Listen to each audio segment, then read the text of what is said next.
यानी कि इनकी सरकार बनने के बाद इन्होंने सुनिश्चित किया कि एक भी सीएजी रिपोर्ट इनके सरकार के कार्य करने की जो है इस सदन में ना है। इससे बड़ा दुर्भाग्य, इससे बड़ा जो है लोकतंत्र के लिए शर्मनाक दिन कोई हो नहीं सकता। और आप नारे लगा रहे हो बाबा साहब के और सपनों की हत्या कर रहे हो बाबा साहब की, और नारे भी लगा रहे हो सबसे सामने। अगर इनकी सीट पे अगर किसी की फोटो नजर आती है तो बाबा साहब अम्बेडकर की जहां पे फोटो नजर आती है, और उनकी फोटो देख के जो है उनके विचारों की हत्या करने का काम आप लोग कर रहे हो। ये मुझे दिल से पीड़ा हो रही है कि आज हम इस बात पे ही अपने आप को बहुत बड़ा काम मांग रहे हैं कि हमने सीएजी की रिपोर्ट जो है, भाई आप कैसे रोक सकते हो सीएजी की रिपोर्ट? आप सीएजी की रिपोर्ट के बेसिस पे ही तो जो है रामलीला मैदान में बैठे थे। सीएजी के रिपोर्ट के बेस पे ही आपने पूरे देश में आंदोलन बनाया था। सीएजी की रिपोर्ट के बेस पे ही आपने आम आदमी पार्टी बनाई थी। आज आप खुद ही सीएजी की रिपोर्ट नहीं रखना चाहते। आप जन लोकपाल की बात करते थे, जन लोकपाल की तो दूर की बात है।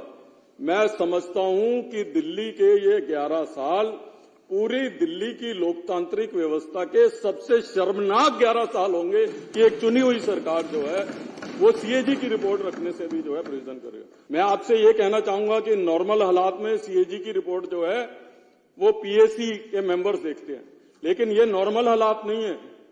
10 सालों से सीएजी की रिपोर्ट इस सदन में नहीं आई है। 10 सालों का हिसाब किताब लेने की बात है, तो नॉर्मल पीएसी को बहुत समय लग जाएगा। और मैं समझता हूं कि उन 10 सालों की सीएजी रिपोर्ट आके एक विशेष चर्चा जो है इनके 10 साल के कार्यकाल में और उस रिपोर्ट के ऊपर अंदर इस सदन को करना चाहिए, ताकि जो है इनका भ्रष्टाचार जो है वो लोगों के सामने आ जाए। नॉर्मल रूटीन में हम सीएजी की रिपोर्ट पीएसी में डिस्कस करते हैं, आगे भी करेंगे, लेकिन क्योंकि ये एक्स्ट्रा ऑर्डिनरी हालात है तो हमको जो है इनको एक्सपोज करने की जो है आवश्यकता है।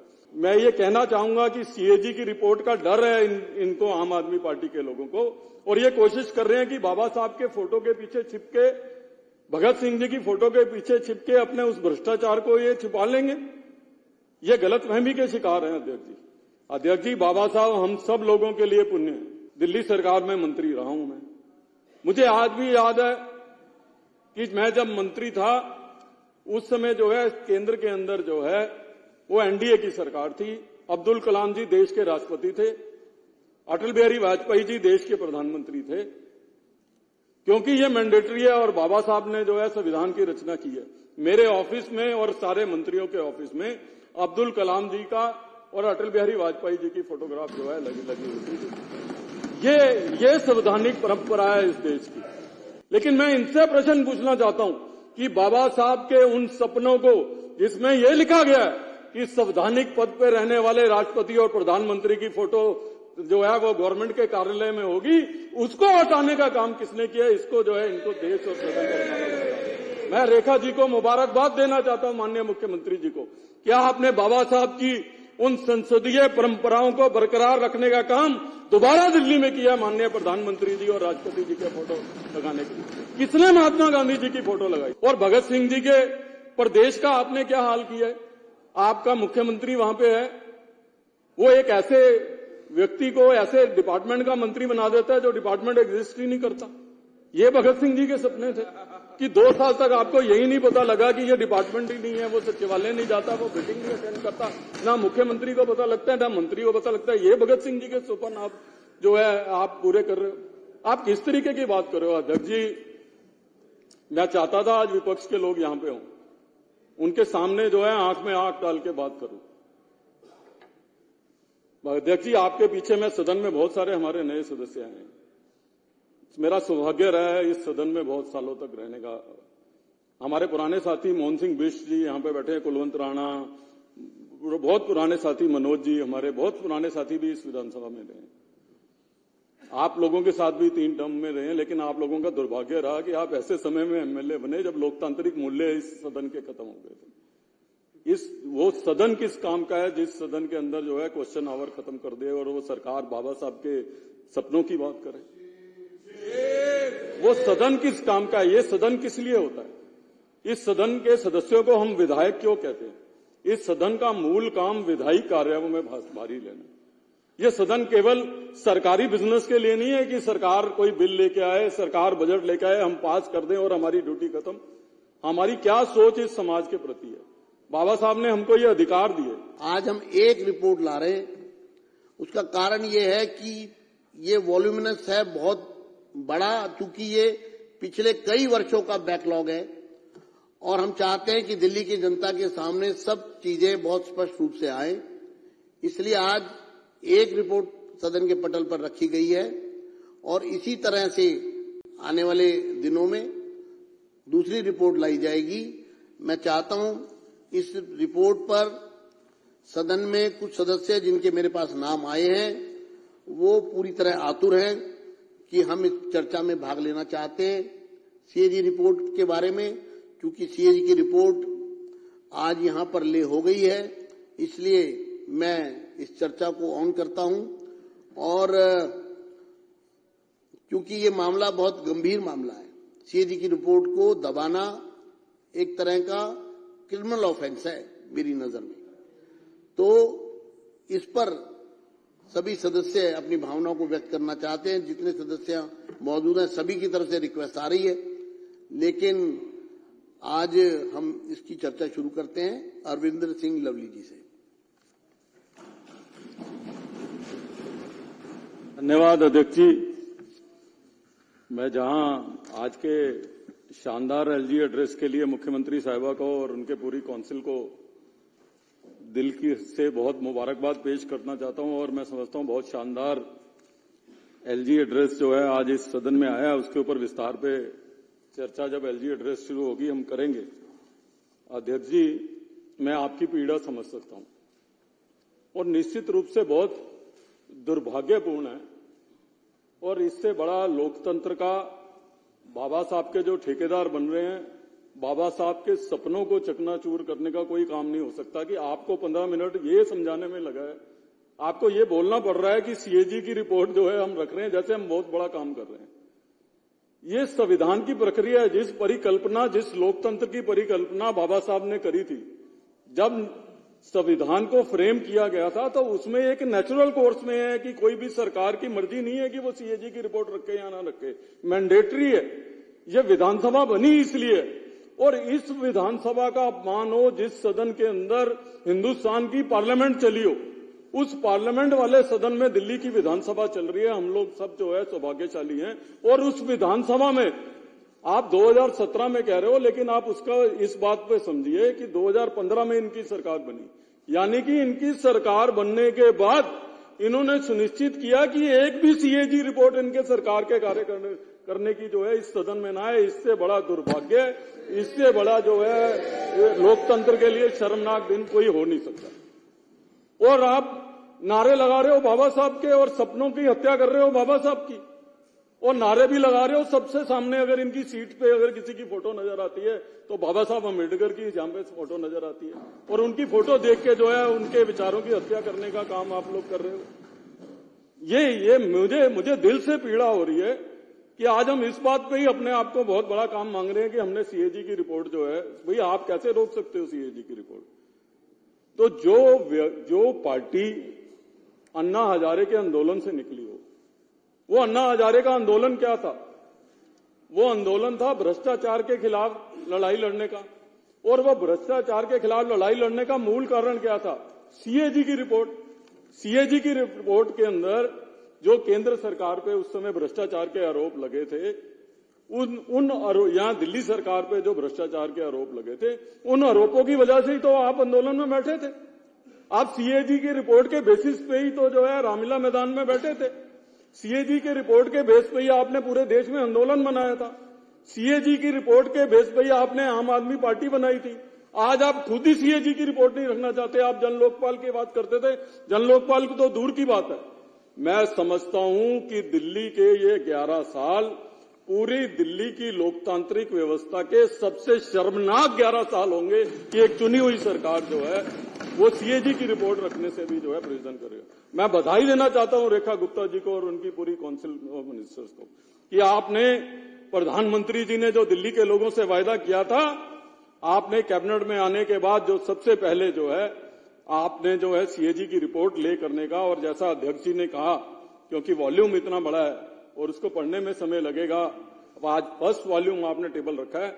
ना केवल आपने दिल्ली के लोगों से दिल्ली के लोगों को किया हुआ वायदा निभाया है। मैं समझता हूं कि लोकतांत्रिक मूल्यों को दिल्ली की इस पवित्र विधानसभा में, इस ऑगस्ट हाउस में आपने पुनः स्थापित करने का काम किया। उसके लिए आपकी जितनी बधाई आपको दी जाए उतनी कम। सीएजी की रिपोर्ट आएगी, इसको हम पढ़ेंगे। अध्यक्ष जी, मैं आपसे ये कहना चाहूंगा कि नॉर्मल हालात में सीएजी की रिपोर्ट जो है वो पीएसी के मेंबर्स देखते हैं, लेकिन ये नॉर्मल हालात नहीं है। 10 सालों से सीएजी की रिपोर्ट इस सदन में नहीं आई है। 10 सालों का हिसाब किताब लेने की बात है, तो नॉर्मल पीएसी को बहुत समय लग जाएगा।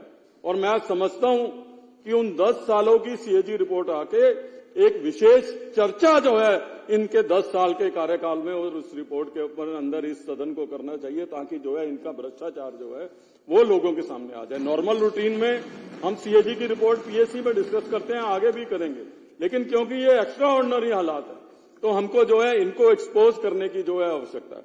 अध्यक्ष जी, मुझे ये तकलीफ है इस बात की, और मैं ये कहना चाहूंगा कि सीएजी की रिपोर्ट का डर है इनको, आम आदमी पार्टी के लोगों को, और ये कोशिश कर रहे हैं कि बाबा साहब के फोटो के पीछे छिपके, भगत सिंह जी की फोटो के पीछे छिपके अपने उस भ्रष्टाचार को ये छिपा लेंगे। ये गलतफहमी के शिकार हैं अध्यक्ष जी। अध्यक्ष जी, बाबा साहब हम सब लोगों के लिए पुण्य है। हम सब लोग जो है उनका मान और सम्मान करते हैं। किसी भी राजनीतिक दल का व्यक्ति जो है उनका मान और सम्मान करता है। भारतीय जनता पार्टी और हमारे प्रधानमंत्री जी बार बार बाबा साहब अम्बेडकर जी के सम्मान की बात करना चाहते हैं, लेकिन बाबा साहब अम्बेडकर जी ने ये जब संविधान बनाया था, आज अगर हम लोग संविधान का पालन करते हैं तो संविधान का पालन हम इसलिए करते हैं कि हम एज अ विधायक, कल हमने जब ओथ ली, हमने क्या ओथ ली कि हम जो है संविधान के प्रति अपनी जो है व्यवस्था रखेंगे, अक्षुण्ण रखेंगे, हम संविधान के जो है हम सम्मान करेंगे। उस संविधान के निर्माता कौन है? उस संविधान के निर्माता जो है बाबा साहब अम्बेडकर है। इस देश की प्रथा क्या रही है? इस देश की प्रथा रही है कि जो भी संवैधानिक पद पे हैं, और बाबा साहब का स्वप्न यह था ये कि जो भी संवैधानिक पद पे हैं, चाहे वो देश के राष्ट्रपति हैं, चाहे वो देश के प्रधानमंत्री हैं, सारे सरकारी ऑफिसरों में, कार्यालय में उनकी फोटोग्राफ लगेगी। अध्यक्ष जी, मैं आज भारतीय जनता पार्टी का सदस्य रहा हूं, लेकिन उससे पहले लंबे समय तक कांग्रेस पार्टी में मैं और राजकुमार जी रहे हैं। लंबे समय तक दिल्ली सरकार में मंत्री रहा हूं मैं। मुझे आज भी याद है कि मैं जब मंत्री था उस समय जो है केंद्र के अंदर जो है वो एनडीए की सरकार थी। अब्दुल कलाम जी देश के राष्ट्रपति थे, अटल बिहारी वाजपेयी जी देश के प्रधानमंत्री थे, क्योंकि ये मैंडेटरी है और बाबा साहब ने जो है संविधान की रचना की है। मेरे ऑफिस में और सारे मंत्रियों के ऑफिस में अब्दुल कलाम जी का और अटल बिहारी वाजपेयी जी की फोटोग्राफ जो है लगी हुई थी। ये संवैधानिक परंपरा है इस देश की, जो आज बाबा साहब हमारे लिए सम्मानित है। आज भी हमारे मुख्यमंत्री जी ने बाबा साहब अम्बेडकर जी की फोटो लगाई हुई है। लेकिन मैं इनसे प्रश्न पूछना चाहता हूं कि बाबा साहब के उन सपनों को जिसमें यह लिखा गया है कि संवैधानिक पद पर रहने वाले राष्ट्रपति और प्रधानमंत्री की फोटो जो है वो गवर्नमेंट के कार्यालय में होगी, उसको हटाने का काम किसने किया? इसको जो है इनको देश और सदन को हटाना पड़ेगा। मैं रेखा जी को मुबारकबाद देना चाहता हूं, माननीय मुख्यमंत्री जी को, क्या आपने बाबा साहब की उन संसदीय परंपराओं को बरकरार रखने का काम दोबारा दिल्ली में किया माननीय प्रधानमंत्री जी और राष्ट्रपति जी के फोटो लगाने के लिए। किसने महात्मा गांधी जी की फोटो लगाई? बाबा साहब जी की फोटो होनी चाहिए। लेकिन बाबा साहब जी के जो आदर्श, खाली फोटो से काम नहीं चलेगा। उन्होंने जो आदर्श दिए, उन्होंने जो रास्ता दिखाया है देश को चलने के लिए, उस रास्ते पे भी चलना पड़ेगा। उस संसदीय परंपराओं का निर्वाह करना पड़ेगा जो बाबा साहब ने इस सारे देश को अंदर दिखाया। आप उसका वो नहीं करोगे। आप भगत सिंह जी की फोटो दिखाओगे। भगत सिंह जी ने क्या कहा है कि शराब घोटाले करके जेल जाओ। भगत सिंह जी ने यह बताया है कि आप जो है स्कूलों में घोटाले करो, आप हेल्थ में घोटाले करो। सीएजी की रिपोर्ट्स आएंगी, अभी दूध का दूध पानी का पानी जो है वो निश्चित रूप से होगा, ये कहा था भगत सिंह जी ने। आप भगत सिंह जी की फोटो की बात कर रहे हो। और भगत सिंह जी के प्रदेश का आपने क्या हाल किया है? आपका मुख्यमंत्री वहां पे है, वो एक ऐसे व्यक्ति को ऐसे डिपार्टमेंट का मंत्री बना देता है जो डिपार्टमेंट एग्जिस्ट ही नहीं करता। ये भगत सिंह जी के सपने थे कि 2 साल तक आपको यही नहीं पता लगा कि ये डिपार्टमेंट ही नहीं है, वो सचिवालय नहीं जाता, वो मीटिंग नहीं अटेंड करता, ना मुख्यमंत्री को पता लगता है ना मंत्री को पता लगता है। ये भगत सिंह जी के सपन आप जो है आप पूरे कर रहे हो। आप किस तरीके की बात कर रहे हो? अध्यक्ष जी, मैं चाहता था आज विपक्ष के लोग यहां पे हों, उनके सामने जो है आंख में आंख डाल के बात करूं। अध्यक्ष जी, आपके पीछे में सदन में बहुत सारे हमारे नए सदस्य आए हैं। मेरा सौभाग्य रहा है इस सदन में बहुत सालों तक रहने का। हमारे पुराने साथी मोहन सिंह बिष्ट जी यहाँ पे बैठे हैं, कुलवंत राणा, बहुत पुराने साथी मनोज जी, हमारे बहुत पुराने साथी भी इस विधानसभा में रहे। आप लोगों के साथ भी 3 टर्म में रहे, लेकिन आप लोगों का दुर्भाग्य रहा कि आप ऐसे समय में एमएलए बने जब लोकतांत्रिक मूल्य इस सदन के खत्म हो गए थे। वो सदन किस काम का है जिस सदन के अंदर जो है क्वेश्चन आवर खत्म कर दे और वो सरकार बाबा साहब के सपनों की बात करे। वो सदन किस काम का है? ये सदन किस लिए होता है? इस सदन के सदस्यों को हम विधायक क्यों कहते हैं? इस सदन का मूल काम विधायी कार्यों में भारी लेना। ये सदन केवल सरकारी बिजनेस के लिए नहीं है कि सरकार कोई बिल लेके आए, सरकार बजट लेके आए, हम पास कर दें और हमारी ड्यूटी खत्म। हमारी क्या सोच इस समाज के प्रति है? बाबा साहब ने हमको ये अधिकार दिए। हम फ्राइडे का डे प्राइवेट मेंबर डे इसलिए रखते हैं